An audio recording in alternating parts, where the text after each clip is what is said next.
អត់ទាន់ដល់ថ្ងៃកើតទេណាតែមានអ្នកទាទិញកាដូឲ្យមុនថ្ងៃខ្ញុំកើតថ្ងៃទី10 ខែ 4 និយាយទៅវាសល់តែប្រហែលថ្ងៃដែរហ្នឹងតែនារីម្នាក់នេះគាត់ចង់ទិញកាដូឲ្យខ្ញុំឲ្យហើយព្រោះអីគាត់ថាខ្ញុំនឹងកើតគៀកថ្ងៃចូលឆ្នាំពេកដល់អញ្ចឹងទៅគាត់ខ្លាចយកហាងគេបិទអស់អត់មានអីទិញគ្រាន់តែលឺតែទិញកាដូឲ្យមិនបងអង្គយូរទេប្រុចចាកូនទាមួយគឺបង្ហោះពេញទីក្រុងភ្នំពេញពីណាគេហ៊ានតែជិះនៅមុខខ្ញុំបត់អត់សញ្ញោអីហ្នឹងជេរឯងពេញហ្នឹងឃើញតែអញ្ចឹងស្លុយដែរហ្នឹងមិនមែនធម្មតាទេមិនចេះតែផឹកណាស្លុយក៏ចេះដែរនារីម្នាក់នេះខ្ញុំមិនដឹងថាត្រូវហៅថាម៉េចទេព្រោះអីវាជាគ្រប់យ៉ាងហ្មងវានិយាយទៅវាជាអាណន់ណាចាំវីដេអូមុនដែលខ្ញុំតែងនិយាយអត់ថាមិនថាខ្ញុំឃ្លានអីចង់បានអីទេគឺខ្ញុំតែងតែមានអ្នកចាញ់ទិញជំនួសធ្វើជំនួសគឺនារីម្នាក់នឹងហើយជាគ្រប់យ៉ាងនៃខ្ញុំជាពិសេសគឺជាធនាគារដែលខ្ចីលុយដោយមិនបាច់សងហើយថ្ងៃមុនហ្នឹងគេលឺខ្ញុំនិយាយថាចង់ដូរក្លិនទឹកអប់ដល់អញ្ចឹងទៅគេដឹកខ្ញុំមកទិញទឹកអប់ប្រោយទៅបើគុំតែលឺខ្ញុំនិយាយថាចង់ដូរក្លិនគុំអីគាត់មិនយកខ្ញុំមកតាមទេព្រោះអីគាត់ដឹងហើយថាខ្ញុំចូលចិត្តប្រើអីក្លិនអី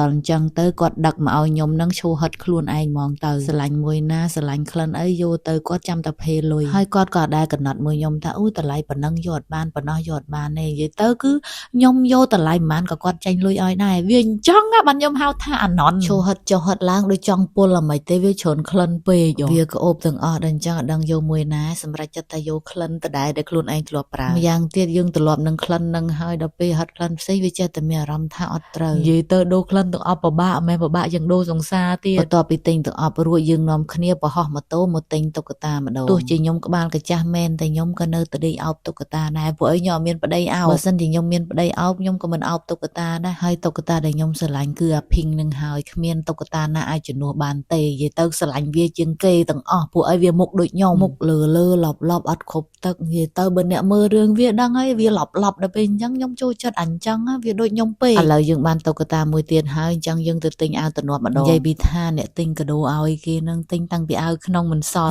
ខ្ញុំដល់ពេលស្ពាយតុក្កតាអញ្ចឹងទៅឡើងដូចពួកស្ពាយបេហិតកាវហើយមកទិញអាវក្នុងហ្នឹងមិនមែនទិញអាវក្នុងដូចមនុស្សស្រីទូទៅទេណាជាតិនេះខ្ញុំគ្មានសំណាងបានពាក់អាវអញ្ចឹងដូចគេដូចឯងទេគឺខ្ញុំពាក់តែអាវកានេះខ្ញុំបានតែអាវអញ្ចឹងទេតែសំខាន់ថ្ងៃហ្នឹងអាវវាមានតែ free size ដល់អញ្ចឹងទៅខ្ញុំពាក់ free size អត់កើតទេខ្ញុំតើ size XS បានពាក់កើតប្រហែលជាត្រូវទៅទិញអាវកាក់កូនក្មេងពាក់ទៀតហើយអញ្ចឹងការទិញអាវក្នុងត្រូវបានបរាជ័យឥឡូវយើងមកផ្ទះវិញហើយមក unboxing កាដូរបស់យើងទោះបីជាយើងទៅរើសខ្លួនឯងមែនតែពេលដែលយើងមកដល់ផ្ទះយើងត្រូវតែបានបើកមើលម្ដងទៀតបានវារំជើបរំជួលព្រោះពេលនៅកន្លែងទិញយើងមិនហ៊ានរំជើបរំជួលមុខគេទេយើងវារៀងខ្មាស់គេដែរយើងត្រូវទប់អារម្មណ៍ចាំមករំជើបរំជួលនៅផ្ទះនិយាយទៅជាមួយទឹកអប់ខ្ញុំអត់រំជើបរំជួលទេដោយសារតែវាក្លិនដដែលខ្ញុំរំជើបរំជួលជាងគេគឺអាភីងវាធំវាធ្លាប់មានតែទូចឥឡូវនឹងវាធំហ្មងឥឡូវមើលក្នុងកន្ទប់ខ្ញុំគឺពោពេញទៅដោយដបទឹកអប់ហ្នឹងខ្ញុំមានអីត្រូវរំជើបរំជួលទៀតវាដដែលហ្នឹងហើយទឹកអប់ខ្មៅហ្នឹងយើងសម្រាប់បាញ់ពេលទៅជួបប្រុសបាទដប